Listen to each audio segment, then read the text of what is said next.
Hola a todos.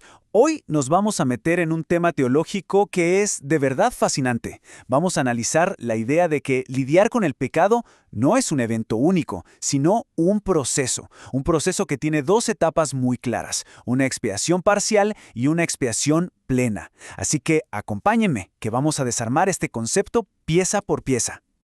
Este será nuestro mapa de ruta. Primero, vamos a plantear una paradoja que parece no tener sentido sobre el perdón. Luego, investigaremos el servicio diario como una primera solución, pero una solución a medias. De ahí, pasaremos a entender por qué se necesita algo más, una expiación plena. Y aquí viene lo interesante.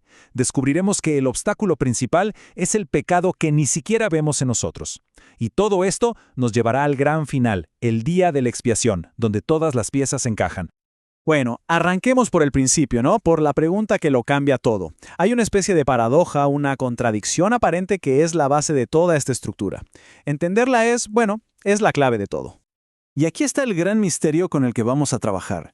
Piénsenlo un momento. Si alguien confiesa un pecado y recibe el perdón, ¿por qué el registro de esa falta no se elimina en ese mismo instante?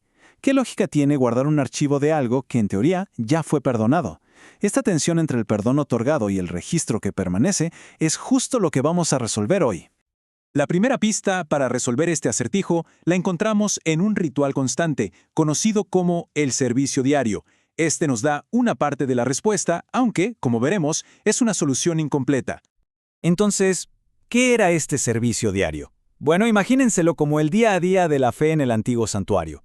Era la práctica constante donde una persona podía confesar sus faltas, presentar una ofrenda simbólica y recibir el perdón. Era la manera de mantener esa conexión con lo divino a pesar de los errores diarios. Y todo este ritual, claro, se entiende como una sombra, una prefiguración de la obra de Cristo. El proceso era súper claro, tenía como 3 pasos lógicos. Primero, la persona tenía que reconocer su falta y confesarla. Segundo, se presentaba un sacrificio en su lugar, un sustituto. Y tercero, y aquí está el punto clave para nuestro análisis, la culpa no se desvanecía en el aire, no, era simbólicamente transferida al santuario, es decir, quedaba registrada allí. Y miren, hay una cita de la fuente que lo resume de una manera perfecta. Dice, por un lado, que la sangre de Cristo aseguró el perdón y la aceptación. Eso es un hecho. Pero, y aquí está el pero, al mismo tiempo, los pecados permanecían en los libros de registro. O sea, se obtiene el perdón, sí, pero el expediente no se borra todavía. Entonces, ¿dónde nos deja esto? Pues en una situación un poco extraña. Tenemos a un pecador que ha sido perdonado, pero al mismo tiempo, el santuario, que es el centro simúlico de todo, queda contaminado con el registro de esos pecados. Claramente el trabajo está a medio hacer. Y esto, por supuesto, nos lleva a la siguiente pregunta. Justo por eso, porque el trabajo estaba a medias, se necesitaba algo más. Y aquí es donde entra en juego la segunda etapa, la necesidad de una expiación que fuera total, definitiva. Esta pregunta va directo al corazón del asunto. A ver, si el perdón ya se estaba dando día a día, ¿para qué servía entonces ese gran evento anual, el famoso Día de la Expiación? ¿Por qué no era suficiente con el ritual diario? La respuesta nos muestra la enorme diferencia entre una solución temporal y una que es para siempre. Y esta comparación lo deja clarísimo. En la expiación parcial, la diaria, el perdón se concede, sí, pero el pecado solo se transfiere y el registro, ahí sigue. La persona, según la fuente, no está del todo libre. En cambio, en la expiación plena, la anual, el perdón se finaliza, el pecado se borra por completo, el registro se limpia y la persona queda completamente libre. Son dos resultados totalmente distintos. Ahora, es súper importante aclarar algo aquí para que no haya malentendidos. La fuente insiste en que el sacrificio de Cristo fue pleno y completo. O sea, el pago por el pecado es perfecto, no le falta nada. El problema no está en el sacrificio en sí, sino en cómo y sobre todo cuándo se puede aplicar de forma total a la persona. Y aquí es donde la cosa se pone realmente interesante, porque la razón de todo este proceso de 2 pasos, la razón de la demora, no tiene que ver con Dios, tiene que ver con la propia conciencia humana. La fuente usa esta cita que es súper fuerte, pero ilustra perfectamente la idea. Muchas veces, simplemente no somos conscientes de nuestra verdadera condición. Podemos pensar que estamos bastante bien, pero existe una especie de ceguera fundamental sobre la profundidad de nuestras propias faltas. Para que entendamos esto mejor, la fuente nos da una imagen genial, la del iceberg del pecado. Es una analogía muy poderosa que nos ayuda a visualizar por qué esa limpieza final, la expiación plena, no se puede aplicar así nomás, de inmediato. A ver, pensemos en un iceberg. Lo que vemos, la puntita que sale del agua, esos son los pecados que sí conocemos, los que confesamos.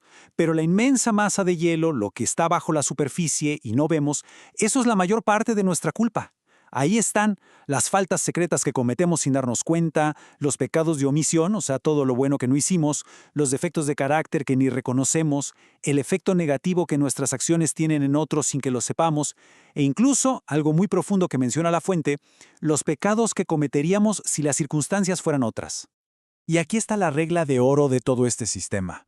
La expiación plena, el borrado final de los registros, no puede ocurrir hasta que la persona sea plenamente consciente de todo ese iceberg. Desde esta perspectiva, la solución final solo se aplica en la medida en que el problema es reconocido en su totalidad. No se puede limpiar lo que uno ni siquiera sabe que está sucio.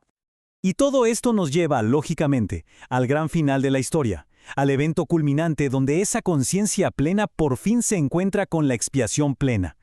La fuente describe un momento futuro en el que la gente finalmente llega a una comprensión total, abrumadora, de su verdadera condición. En ese punto ya no hay un iceberg oculto, logran ver la montaña completa de sus debilidades. Es una revelación total y absoluta.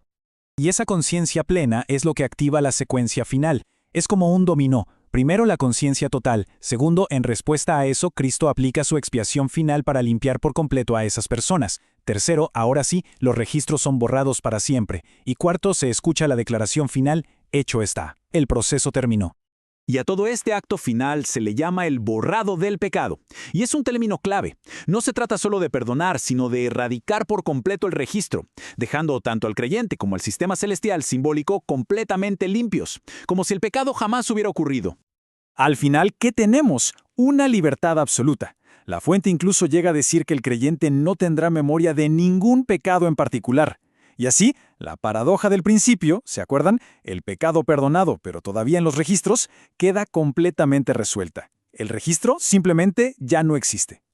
Y cerramos con una pregunta que, la verdad, da para pensar mucho. Este modelo nos presenta un sistema de justicia donde el resultado final no depende únicamente del acto cometido, sino de la capacidad del individuo para reconocer plenamente ese acto. Esto nos hace cuestionar la profunda conexión que podría existir entre la conciencia, la responsabilidad y la redención final. Un tema para seguir reflexionando.